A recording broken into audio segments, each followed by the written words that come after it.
Pour les organisateurs du Tour argentin, il est indéniable que la présence de Remco Evenepoel est un argument de poids à faire valoir lors de la promotion de l'épreuve. Et en ce qui concerne le volet purement compétitif, la présence du champion du monde sur une course pourrait être un suffisant argument pour justifier de l'intérêt porté à la compétition. L'historique du coureur belge s'est toujours construit dans l'offensive, à contre-courant d'un cyclisme attentiste, calculateur, qui rationalise l'effort au profit d'une animation active.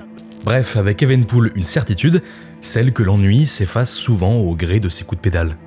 D'un point de vue plus systémique, sa participation à une course questionne aussi bien plus largement la constitution d'un calendrier marqué par une inégale répartition des objectifs. Et à ce titre, cette Vuelta à San Juan pourrait bien être, pour Evenepoel, un avantage comparatif sans commune mesure face à ses concurrents. Et avant de développer ce propos, j'aimerais ouvrir une parenthèse plus large sur la course et tenter de survoler quelque peu ses enjeux. Et vous le verrez, le schéma qui justifie son existence emprunte des chemins similaires avec la carrière d'Evenepoel. Si lors de ma vidéo consacrée à la présentation du Tour Down Under, je m'étais attardé à recontextualiser brièvement le cyclisme australien, ici, et sans manquer de respect aux professionnels argentins, il s'avère plus délicat d'en retracer l'historique. Il y eut bien les frères Aedo, dont Juan Rosé, le sprinter, qui s'imposait sur quelques épreuves World Tour. Certains ont peut-être le souvenir de Maximiliano Richezze et de ses 2 victoires d'étape sur le Giro 2007. Et plus récemment, Eduardo Sepúlveda glanait ça et là quelques succès.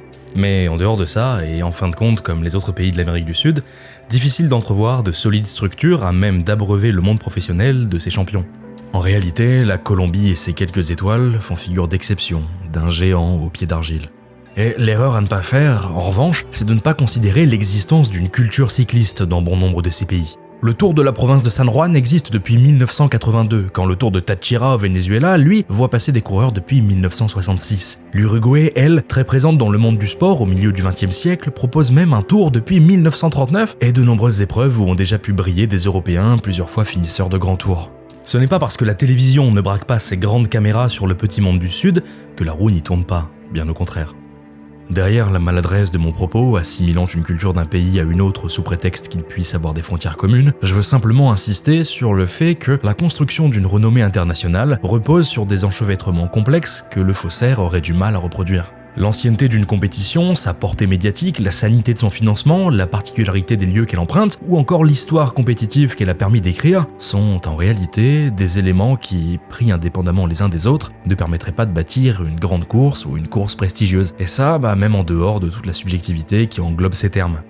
En dépit de l'absence du statut World Tour dont peut bénéficier son concurrent australien, difficile pour la compétition argentine de prétendre à pouvoir attirer un plateau alléchant de coureurs populaires. Pourtant, le Tour de San Juan y parvient, et il est important d'essayer de fournir quelques éléments d'explication. Pour les sprinters, l'offre de retour à la compétition se retrouve réellement fragmentée entre, d'une part, la campagne australienne et ses épreuves annexes, et d'autre part, le Tour de San Juan et ses 7 étapes plus abordables, à l'exception de la traditionnelle arrivée au sommet qui conditionne le classement général de l'épreuve. Quoi qu'il en soit, les compétitions du mois de janvier sont des occasions à saisir pour les formations souhaitant jouer la carte du sprint.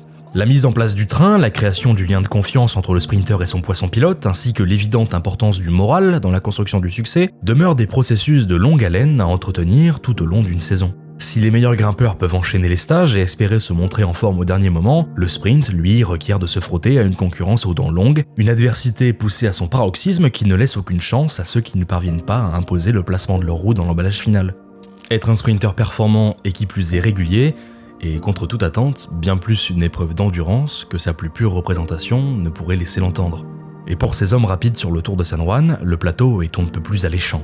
Il y a ceux qui aspirent à retrouver leur niveau d'antan, Fernando Gaviria, nouveau pensionnaire de la Movistar, les 2 anciens champions d'Europe, Elia Viviani et Giacomo Nizzolo, ou encore Peter Sagan en star vacillante. Et puis il y a ceux qui ont illuminé les dernières saisons de leur coup d'éclat, l'Irlandais Sam Bennett et le revenant Fabio Jakobsen, dont il serait vain de le présenter sans son poisson pilote de prestige, le Danois Michael Morkov. Vous l'aurez compris, sur le terrain du sprint, ce Tour de San Juan accueille du beau monde.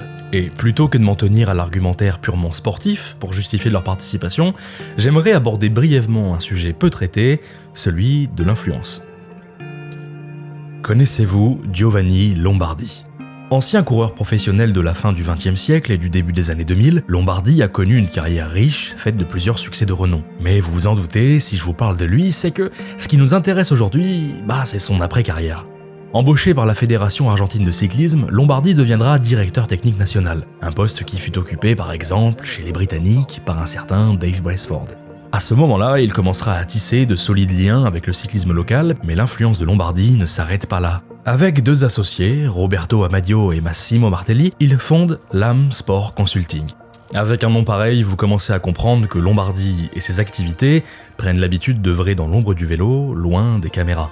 Et pourtant, son influence sur le monde cycliste est manifeste. D'une part, en se destinant à la création de relations entre les investisseurs et les courses. Et d'autre part, volet ô combien important pour légitimer la venue des stars sur la compétition, en œuvrant comme agent des coureurs les plus populaires. Le modèle sportif professionnel traite l'athlète comme une marchandise, lui conférant une valeur intrinsèque sur ses capacités professionnelles, mais également sur son aptitude à transmettre un imaginaire capable de vendre une promesse de visibilité. C'est un modèle bien plus mis en avant dans des sports comme le football, où la valeur d'un joueur est liée à sa capacité sur le terrain, mais également sur la promesse de vendre des maillots ou autres produits dérivés. Ces relations commerciales sont orchestrées par des agents qui gravitent autour des sportifs pour conseiller leur image, leur choix de transfert dans telle ou telle structure, ou dans notre cas, leur participation à telle ou telle épreuve. Dans le monde de l'influence, les petits papiers s'échangent à l'abri des regards et parviennent à consolider la promesse d'une compétition relevée et d'un plateau de coureurs de renom. C'est le cas du Tour de San Juan, qui en est un parfait porte-étendard. Et en réalité, en dépit de toute considération éthique, ce n'est pas nécessairement une chose négative que de voir à l'œuvre des forces dans l'ombre qui permettent quelquefois des propositions de valeur intéressantes, tant pour le sportif que le spectateur. Mais quoi qu'il en soit, la fonction première d'une course cycliste n'est bien évidemment pas d'être garante d'une réussite commerciale. Au-delà des conditions de son existence, la compétition argentine a des arguments qui pourraient bien être utiles pour la carrière de Remco Evenepoel. Nous en parlions ici sur la chaîne avant même son officialisation. Le Belge, tout récent champion du monde, aura comme objectif principal de s'emparer du maillot rose du Giro 2023. Alors oui, dans la presse on parle de top 5, de victoire d'étape, mais pas nécessairement de victoire finale à Rome. Mais soyons honnêtes, passé l'exercice médiatique, il est évident qu'un coureur de la trempe de Remco Evenepoel, vainqueur du dernier Tour d'Espagne, ne visera rien d'autre que le titre en Italie. Et son chemin vers le succès pourrait bien commencer par une victoire en Argentine. Et au-delà du classement général de l'épreuve, dont il faut bien reconnaître que l'adversité risque de se réduire rapidement en un match Belgique contre Colombie, Evenepoel pourrait tirer un avantage bien plus implicite de sa venue en Cordillère des Andes, celui d'un entraînement en altitude. Cela fait un bon moment que la littérature scientifique s'entend en un consensus sur les bienfaits de l'entraînement en altitude. Et ça tombe bien, la course argentine ira à plusieurs reprises au-dessus des 2000 mètres, pour un point culminant à 2623 mètres au sommet de l'Alto Colorado. Si je vous parle de ça, ce n'est pas vraiment anodin. Le programme d'entraînement du Belge ayant déjà été médiatisé, il semblerait que pour sa préparation au Tour d'Italie, Evenepoel ait voulu mettre l'accent sur l'entraînement en altitude. Là où ses concurrents du mois de mai sont encore en stage au sud de l'Europe, bataillant avec des conditions météorologiques parfois périlleuses, le champion du monde s'offre plusieurs jours d'acclimatation en contexte de compétition dans l'hémisphère sud actuellement en été. Et si la course italienne pourrait se jouer sur des détails à coups de seconde, nul doute qu'Evenepoel met toutes les cartes de son côté. Maintenant, s'il faut se poser la question de pourquoi ses concurrents ne l'imitent pas, j'en sais rien. Soyons honnêtes également, toute la réussite d'une course du mois de mai ne se joue pas sur 2 semaines du mois de janvier. Et au-delà de l'argument de l'altitude, Evenepoel pourra compter en Argentine sur Jan Hirt, le Tchèque fraîchement arrivé chez Quick-Step pour épauler le Belge lors du Tour d'Italie, une course qu'il connaît bien avec sa 6e place au classement général l'an passé et sa victoire sur la 16e étape. En construisant très tôt dans la saison les bases d'un travail d'équipe efficace, et qui plus est en altitude, Hirt et Evenepoel pourraient former un duo redoutable en Italie lorsque la route s'élèvera. Voilà, on en arrive au terme de cette vidéo en préambule du Tour de San Juan. Je ne voulais pas la faire aussi complète que le Down Under dans sa présentation des étapes et des favoris. Je vous invite à aller consulter les profils de la course et la start list des forces en présence. De toute façon, l'important n'est pas vraiment de savoir qui va gagner, mais surtout d'expliciter les enjeux autour de la course argentine qui parvient à se faire une place en jouant sur son avantage comparatif de l'altitude et en bénéficiant d'un soutien dans l'ombre de la course qui permet de la structurer. Je vous donne rendez-vous très bientôt pour la suite de la saison, et je vous rappelle que vous pouvez participer au financement de la chaîne en consultant ma page Patreon. À la prochaine.